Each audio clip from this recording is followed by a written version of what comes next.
from the Rescue Ranch. I'm here in front of the gate. All the horses are down below enjoying a snack of hay because it's a little bit cold here, as you might be able to tell. So what we're going to do is we're just going to move, if possible. There we go. Over here, and I'm going to show you guys kind of leftovers of our Santa Claus event. So we still have a few decorations to clean up out here. I'm going to show you. Here was our flyer. Yay! Pet pictures with Santa. 2 events. Our first time ever having it here at the Rescue Ranch. And then here we go. In case you missed it, here's where we had our little sign-up sheet and some of our Rescue Ranch paraphernalia, as well as where Santa was sitting over there. So I just wanted to show you, we are still cleaning up after that.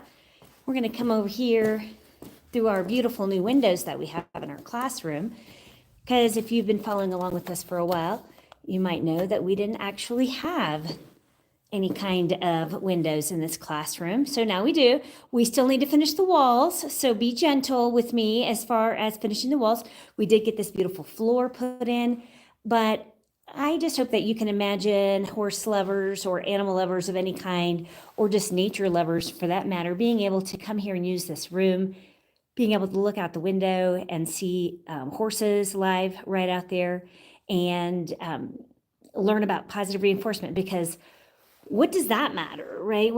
How does that apply to most people's lives? Well, the way that positive reinforcement applies to most people's lives is the fact that with positive reinforcement, the animals have a choice in everything that we do with them. And that is going to be the same way that, honestly, we should really all take that lesson and use to treat each other, right? Because with R+, whether it's dogs, cats, horses, or whatever it is, you are letting them have a voice in the training session as far as whether or not they want to be a part of it or not. And if they do, great. And if they don't, then you don't make them. And that's really the difference between R+ and not. So we're going to go ahead and move ourselves out of this room and back over to the garages. We'll see if any horses show up. Again, it's kind of cold here this evening, so I don't know if anybody will show up tonight, but I'm just going to sit here and see if anybody has any questions about positive reinforcement horse training or anything like that. Hi, hello, everybody who's down there checking in. I appreciate that. Do any of you guys have horses? Any of you? Zoe. Listen to me. That's me trying to read and look for horses at the same time. So sorry about that. Well, there seems to be quite a few people on now. And so since there are, hi there, your grandma. Yes, Zoe, sorry about that. I'm going to switch it around so that we can see if any horses show up, and also kind of show you what the facility looks like. So those of you that know, this is our sort of our training area. The horses can come in here. This is where they come in to get in and out of the bad weather, whether it is cold or hot, which interestingly, most of them only use it when it's extremely hot outside. So what I was saying earlier, for those of you, hello, is certainly if you have any questions about animals. Oh, you want me to ride one? I certainly will, but only if they come up here and ask for it. So that might take a few minutes. And so that's the thing about positive reinforcement, is you always want to be ready to take your time, because you need to take the time it takes. And as a famous horse trainer once said, if you take the time it takes less time. So again, this is the nation's positive reinforcement animal sanctuary. And so that means that these animals are here for the rest of their life, either because they have health problems, and so it's really best for them to stay here in an environment where no one's going to ask them to do very much, or because they are going to be ambassadors so that we can use, oh my gosh, so that we can use teaching people about them and how we train them, more about positive reinforcement. And oh, thank you for subscribing. Please tell me what kind of things that I can help you guys with. I mean, who has pets? You like horses? Thank you on the subscribers. I appreciate that. Yes, we are definitely trying to create awareness about a unpopular way to train horses or any animals for that matter, and that is called through positive reinforcement. And so I don't know if you guys have any idea what that means, or if that sounds totally crazy, or you really don't care. But if you have a pet, you should care, because it is the scientifically proven best and fastest way to train any animal to do anything. And so I don't see any questions from anybody. Do I have any other animals than horses? I do. I have a bunch of other animals. They're not at the barn though, but I have dogs, cats, fish, birds, a bearded dragon. Okay, if you need some help with your horses, please tell me what help you need, and I'll see what I can do to help you with that. Who wants to go outside and see the horses? The bad side about going down there to see where the horses actually are is it gets really noisy. I have a bearded dragon. Yes, I have a bearded dragon. Tell you about polo. Well, I don't really know very much about polo. Maybe somebody else knows more about polo than I do. I've been watching the new Netflix show about it. I don't know if any of you guys have. It looks a little bit horse abusive based on the show, but again, it could be just being done that way so that it looks more dramatic for other people. But here I am, and everybody looks pretty busy doing their own thing. Positive reinforcement does work on humans too. That is a fact. But there they are. Okay, we have Dixie and Chili and Natalia and Sugar. And then over there we have Rowan and Oliver and Blaze and Caesar and our donkey. And they're just chilling out here. Like I said, it's kind of a cool evening.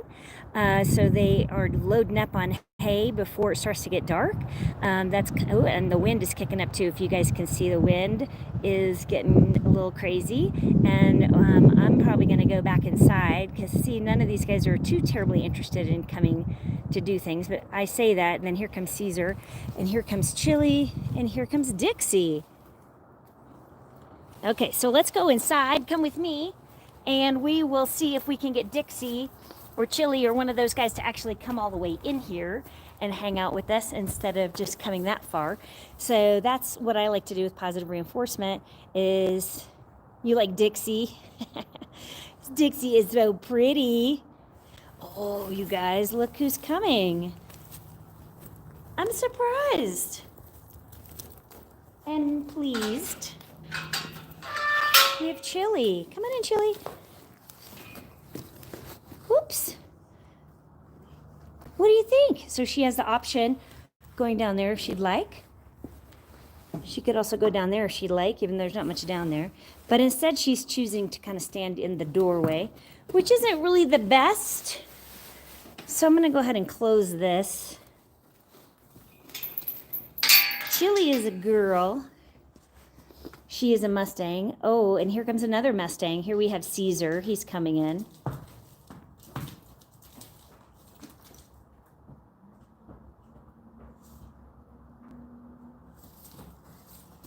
Okay, somebody wants me to ride a horse. Well, the challenge there is the fact that I'm by myself, and it's a little bit dangerous to do things with horses by yourself, especially when they're young, like Chili is, and she's untrained. Dixie's out there. Chili left. Caesar says, I still want some attention. So I'm just going to turn around and close him out for just a second so that I can actually pay attention. Yes, Dixie is a cutie. I totally agree. So where do we find the hurt horses? That's a really good question. Some of them are Mustangs, wild Mustangs that were rounded up. Some of them, like Oliver right here that's coming up, he is a thoroughbred that was rejected from the horse racing industry because he was born with a little bit of a crooked foot. So if we had not taken him, he most certainly would have ended up at a slaughterhouse. And then we have the black mare back behind him, and her parents, well, her owner was diagnosed with a terminal brain tumor and wanted to find her a good home before she died. And so that's kind of a very sad story, but it's what happens sometimes with horses, is they are a big, expensive animal, and they live hopefully 30 years or more. And then you have to take care of them for all that time. And it's a lot of money. Yeah, exactly. Yeah. Thanks for saying that. So it's kind of windy out there. You can probably hear the wind. Maybe you can a little bit. So I see somebody that says, please answer my question, but I'm not sure what the question is. There's a lot of messages in there, and I'm trying to pay attention to the horses at the same time, so forgive me if I miss somebody's question in there, because I definitely would like to help. I am, for those of you that don't know, I am a veterinarian. I'm a veterinarian in Colorado, USA. I am actually a fish vet, believe it or not. I have a horse rescue because I love horses and I know a lot about horses and horse behavior. But actually, the most common patient that I see in my veterinary hospital is dogs, cats, and fish. I see a lot of fish. And I love seeing my fish patients. And did you know that there was such a thing as a fish doctor? That's pretty interesting to most people. They've never heard of such a thing. But Oliver here, he really, really wants to come in and do something fun and interesting. So what could we do with Oliver? Who wants to see him?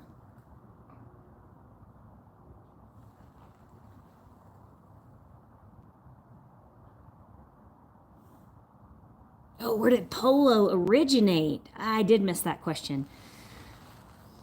Well, as far as I know, polo originated in somewhere near Turkey a long time ago. I think it was a game that was started by the nomads over there that lived primarily on horseback, Genghis Khan and all that. I think those peoples were the ones that started the game of polo by being excellent riders and being very athletic on their very athletic horses and using sticks to roll a ball around from horseback, which is obviously a very, very challenging thing to do.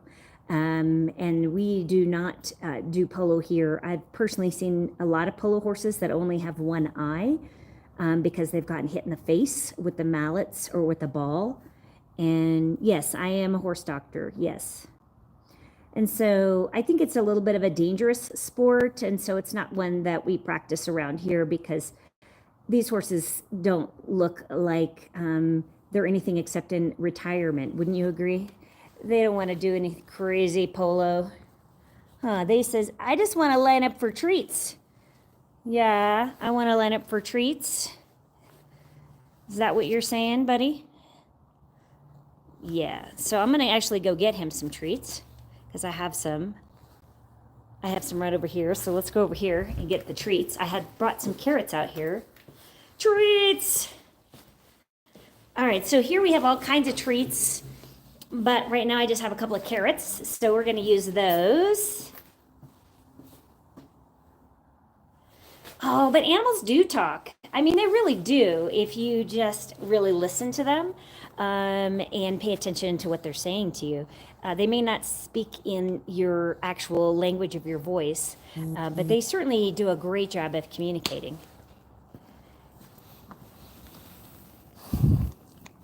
Okay, so I gave Oliver a little carrot. Now, I don't know if you noticed this or not. What's their favorite treats?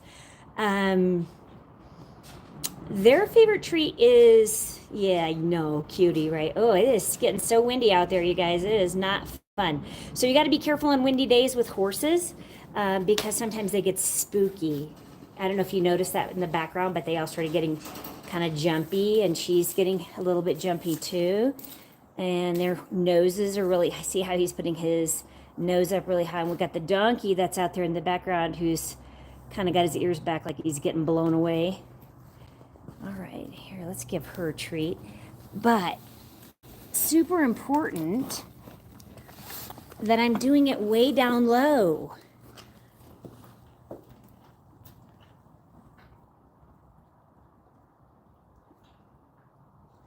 Anybody know why I'm doing it way down low? Anybody care? Anybody ever pet a horse before? Any of you guys ever ridden a horse before? Any of you guys want to ride a horse? I don't know much more about polo, so I probably can't answer much more about that. That's not my expertise. I'm sure there are people that can answer your questions all day long about polo, but not me. You've ridden a horse? Did you like riding the horse? Sometimes people tell me, yeah, exactly. It is scary. Yeah, that means you're a smart person. Because you should be kind of scared. I mean, this is a massive animal, right? It's a massive animal, and it has a huge amount of power, which is amazing that it will even let you ride it in the first place. Choking hazard. What's a choking hazard? Carrots? Oh, that's what you're saying. Is that why I'm feeding it down low, because it's a choking hazard? Hey, you know what? That's a smart answer. I have never had anybody say that before. Yeah, so it's not because of that. It's because this is a big, dangerous animal. When its head is up, it's thinking about running away, possibly. And when its head is down, it can't really think about running away. It's only thinking about being relaxed and eating. So you're way more safe around a horse the more you can keep their head down lower to the ground, where they're in that more relaxed rest and digest kind of mood. Yeah, your dad rode a giant horse one time? Yeah. Hey guys, these guys are so cute. But I would really like him to keep their head a little bit lower, right? So see how he's actually bringing his head higher and coming over the top of the fence? So, you know, you said horses can't talk. He's talking. He's definitely talking. Yeah, I feed them low because we don't want to encourage that head high business like he's doing. Because that, you see how his head is really up like that? It's easier for him to be light on his front feet, where he might jump up on his front feet and kick out or strike at me with those front feet. So I don't want that. See, look, and he's pawing now. So even more so, he is escalating. Yeah, you're welcome. That's what I'm here for, man. He's escalating his anxiety.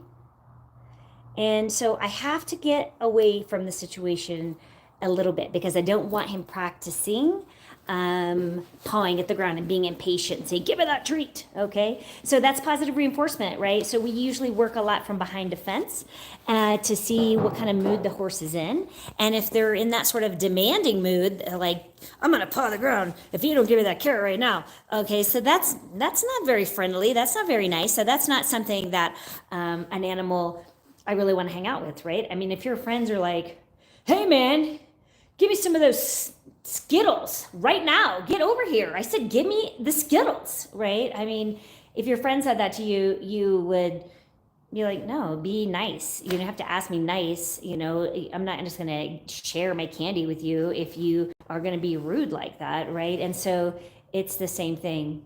Have I ever been attacked by a horse? Yeah, I have been attacked by a horse. So wild horses sometimes will attack you, especially when they're new and they don't understand people and they think people are scary and threatening, just like a mountain lion or wolves or anything else that might be scary or threatening. And so Caesar, our wild Mustang, when he was a baby, he used to come after me kind of a lot, especially when he got scared. He would like blame me for him getting scared, and then he would attack you. So you do always have to be careful. But for the most part, horses are big scaredy cats, and that's what allows people to get away with what we do get away with them, is because usually they're pretty much afraid of everything. Not that did I get injured? Not that time. I have definitely been injured. I got pretty badly injured this last July. I have a video about it. And I almost lost my eye. I had a bad concussion. I broke my arm. So it is definitely something where you have to be really careful all the time. And if people tell you that, oh, it's fine, it was, ouch, but if people tell you, don't worry about it, this horse is totally safe, it's fine, you don't need to be scared, don't believe anybody that tells you something like that, because horses are always potentially dangerous. So you see how I left for a few minutes and came back. And you see how his nose is now a little bit lower? See, he's a little bit more relaxed, okay? And that's what we're looking for, is to encourage that nose to come down. And if you look at her, if you look at where the bottom of her nose is compared to the point of her shoulder, so if you can really appreciate that, can you see how her nose is actually below the point of the shoulder? Yeah, perfect. So that is a horse that is safe to interact with. So this horse here, this chestnut horse with the white blaze, is not particularly safe to interact with at this time. And that black horse, she was safe, but then she got bored of waiting. And also because this guy's being a bully and isn't letting her get next to the fence. And so sometimes people think, oh, look how cute that is. You know, is it really cute though? I mean, I feel like I'm being stalked by a T-Rex right now. And that's really more how you should feel, right?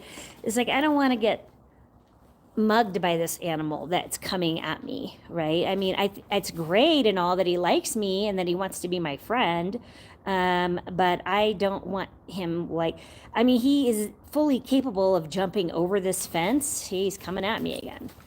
Right, he's fully capable of coming over this fence. He could push it over if he really tried hard. He could jump over the top of it if he really wanted to. See how he's really coming at me. And so I don't like any of that, and I don't want to encourage any of that. So I'm actually he's not looking right now, so that's a little bit better. At least he's not actively trying to come at me. But I am gonna just leave the barn area. And oh, look, as soon as I said that, look how far his head came down.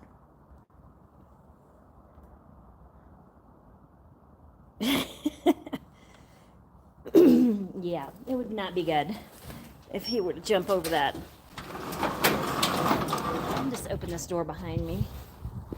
And let's see who's out here. Leave that bully alone for a minute. Oh, it's me. Oh, you guys hear Dixie? She's like, hey, hey. Dixie's like, I want some attention. Hi, Dixie. Hi, girl. Hi, baby. Isn't she cute? All right, so that's Dixie. That's Natalia.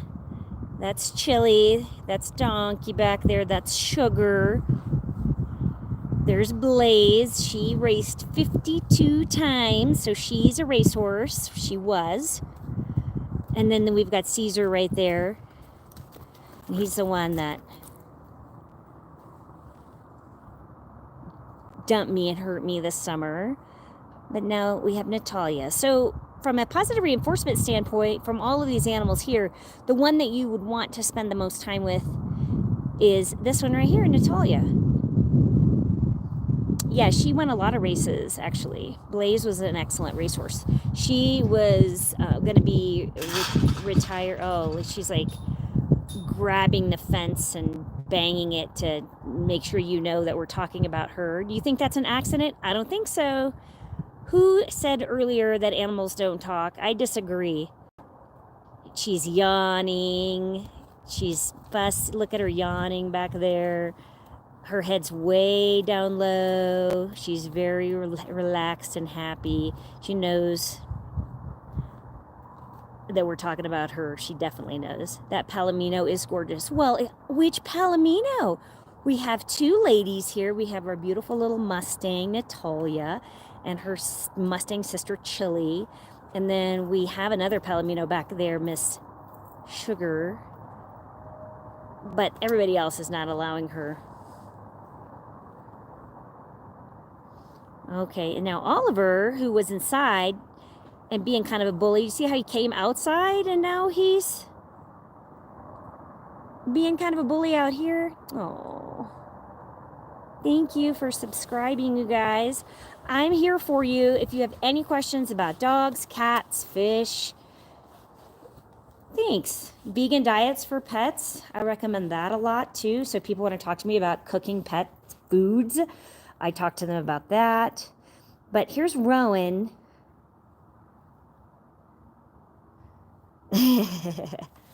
Yeah. Let's see if we can get her to come in. Everybody else. Remember, she was the one that was being very nice and polite the whole time. But I think what's going to happen is that she's not going to come in because the T-Rex is coming in. So that's fine. I'm just going to close the door again on him.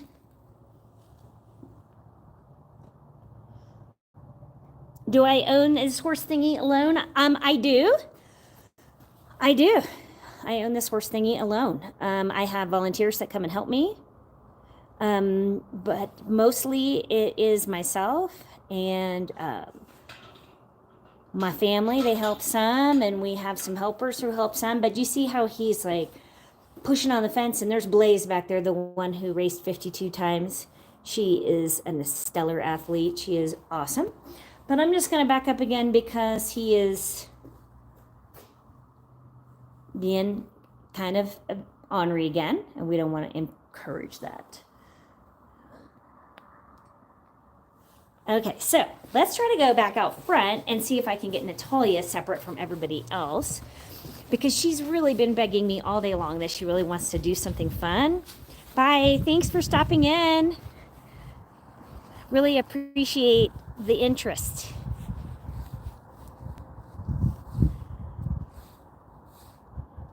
There she is. Okay, guys.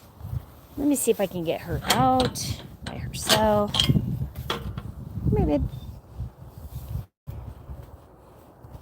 Good. Perfect. Well done. Now that is perfect, and that's kind of what you hope to achieve every single time with positive reinforcement. Good girl, Chili. Is not have horses all banging and trying to get through the gate at the same time, moving through nicely. The wind is getting rough and he's getting irritable. And so that, again, that's a horse you don't want to really spend time with if he is being kind of mean to other horses. And Dixie says, please, how about me? I know, so needy, seriously. Okay, they all are. They're like, no, pick me, pick me. But I have to turn around and figure out what happened with Natalia. Where did she go? She's probably in here. Hi, cutie pie. Hi, beautiful. Hi. Hi. Okay, everybody. So this is Natalia, and she is a Mustang. She was rounded up in Utah, I believe, or Nevada, I can't remember, as a baby and brought to a big horse event in Denver last April in 2024 and was there to be auctioned off. And if you can believe it or not, nobody bid on her. There was a huge snowstorm and not very many people came. And so she was there in a little corral, rounded up, trucked hundreds of miles, put underneath the lights at this big expo in front of all these people, and tractors and scary equipment and things like that, when all she knew before all that was just being wild with her mother. And she was rounded up with a helicopter, pushed into a pen with a bunch of other horses. Again, trucked a long distance and then put into an auction. And I had no intention of getting a little Mustang when I went there. But I felt so bad for her because she's so pretty. And I just absolutely couldn't believe that no one bid on her. It was unbelievable to me. Are you kidding me right now? No one would bid on this cutie pie. So I knew that if we didn't get her, she would end up going back into a holding pen. There are approximately, oops, bump your eye, baby. There are approximately, oh gosh, I don't know, 5,000 to 8,000.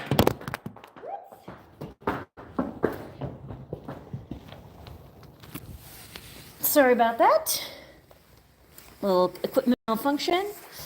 There are many, many horses in holding pens that are wild Mustangs that will never get homes. And they just live in these corrals that are owned by the federal government where they're fed. I mean, they're fed and they're cared for if they get an injury or something like that, but they certainly aren't individually loved or trained or anything like that. So they don't really learn to have a good bond with humans. They're usually spend most of their lives kind of afraid of humans. And it's, they're alive and they're well cared for, but it's not a very rewarding life for them. Certainly not the same as being somebody's beloved animal where you have a relationship and you have trust and you have goals and do things together.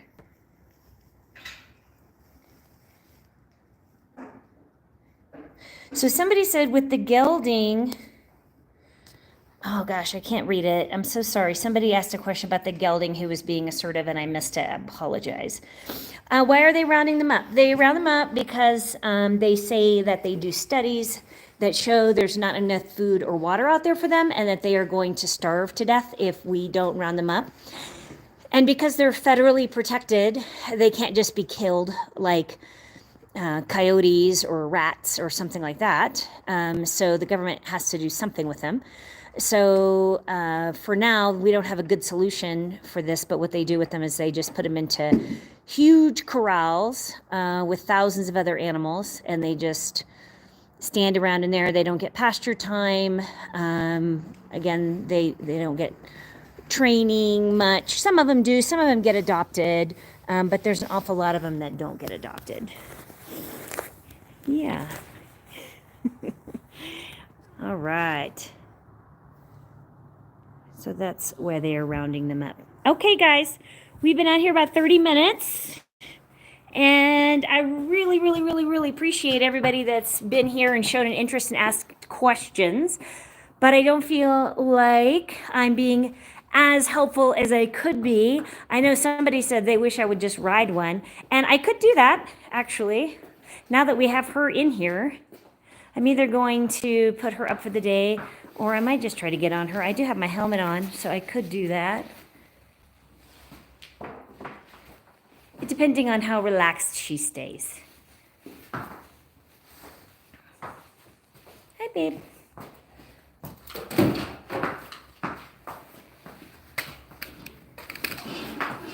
Whoops. She's scaring herself with the handle on the cart. Silly girl.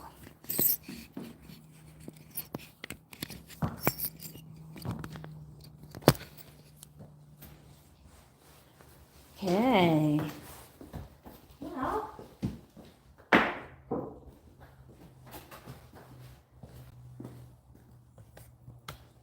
now I got my camera on my tripod.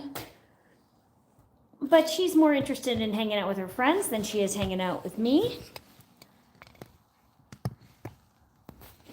Yeah, thank you. You guys have a great day too. Since she doesn't want to hang out with me right at the moment, I think I'll go ahead and close the live stream down.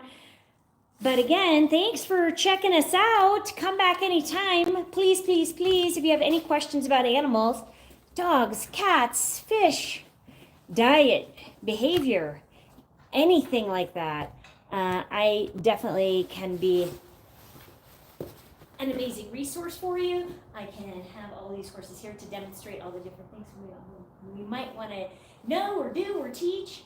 And we often have, smile, good boy, good boy. And we often have live training sessions, and we have trainers here. So if you're interested in that kind of thing, and if there's anything else that you just wish I would show you, please let me know, and I will do my very best. And otherwise, I hope you guys have a wonderful day, and hope to see you right here again on another live stream on another day. Thanks, everybody. I'm Dr. Q, here to help you have the most amazing relationship with all of the animals in your life. See you next time.